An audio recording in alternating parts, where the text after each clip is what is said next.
Bonjour tout le monde, ici Latour avec notre troisième vidéo qui s'intitule Entrée et sortez. Donc comment on va faire entrer un message et le faire sortir par la suite. Donc on se rappelle comme dans les dernières vidéos, pour faire entrer ou sortir des messages, des expressions, on va écrire include input output stream, voilà. Par la suite, on va créer notre fonction principale. Et voilà. Donc, on va faire un simple programme qui va vous demander votre nom. Vous allez entrer votre nom et le programme va l'afficher. Donc, la première étape, c'est le programme qui vous demande votre nom. Donc, on se rappelle pour faire afficher un message std : cout, on ouvre les flèches, on ouvre les guillemets et on écrit « Veuillez entrer votre nom ».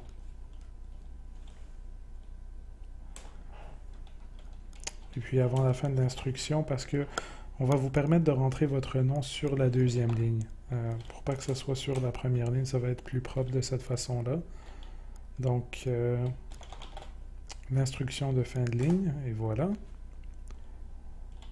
Ensuite, ça va être important. Donc, vous allez fournir à votre machine, à votre ordinateur, ce qu'on appelle une chaîne de caractères. Donc, votre compilateur, vous lui écrivez votre nom, il ne sait pas c'est quoi. Est-ce que c'est une chaîne de caractères? Est-ce que ça représente une valeur numérique? Qu'est-ce que ça représente? Il ne le sait pas. C'est pour cela il faut le programmer à l'avance. Donc, vu qu'on va lui fournir une chaîne de caractères qui va être notre nom, on va avoir besoin de déclarer une chaîne de caractères. Donc, pour le faire, on va écrire std : string et donc ça veut dire chaîne de caractères et on va identifier notre chaîne de caractères parce que vous pouvez avoir des centaines de chaînes de caractères que vous voulez utiliser dans votre programme. Vous pouvez toujours les réutiliser. Mais si vous voulez qu'ils contiennent des données différentes, vous allez avoir besoin d'une pour chacune des données que vous voulez entrer. Donc, on va l'appeler, par exemple, mon nom. Voilà. Par la suite,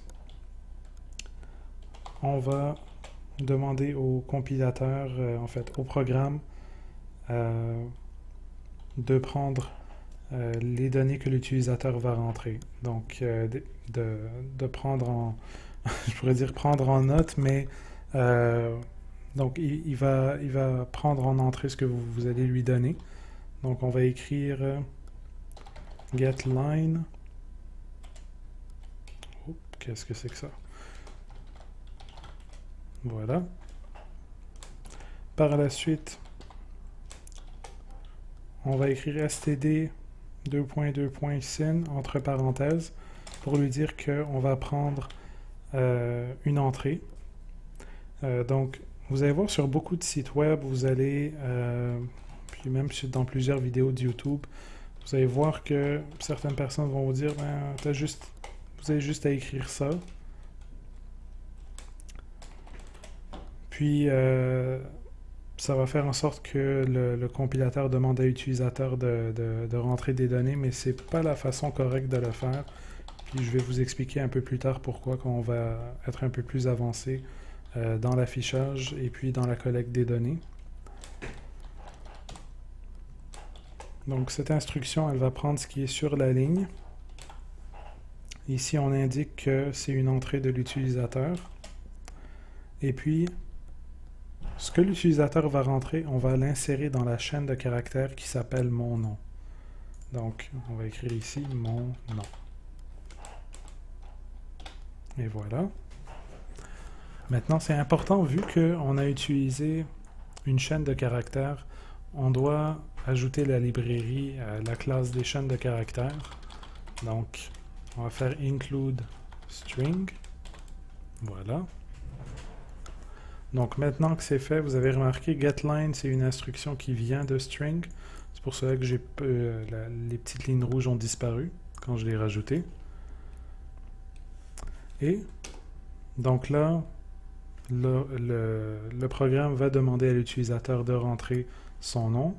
L'utilisateur va rentrer son nom et le programme va afficher ce qu'il a entré. Donc, cout et il va afficher mon nom. Et voilà. Puis finalement, notre expression habituelle pour qu'on puisse visualiser ce qu'on a fait. Puis ici, en fait, on va rajouter une ligne de plus. Juste pour que ce soit plus lisible. Donc, on indique la fin de la ligne. Et on va partir le tout. Bon, veuillez entrer votre nom. Donc, on va dire Bob, par exemple.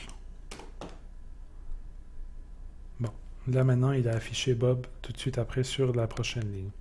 Ce qu'on pourrait faire, on pourrait faire autre chose. Donc, on pourrait écrire ici, au lieu d'afficher tout simplement le nom qui a été entré, on pourrait dire « Votre nom est... »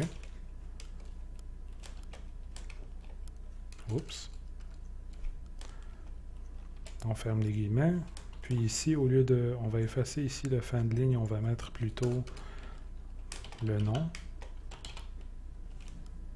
Donc comme ça, votre nom est, puis la valeur qu'on a fournie à l'ordinateur. Puis on va rajouter notre fin de ligne aussi.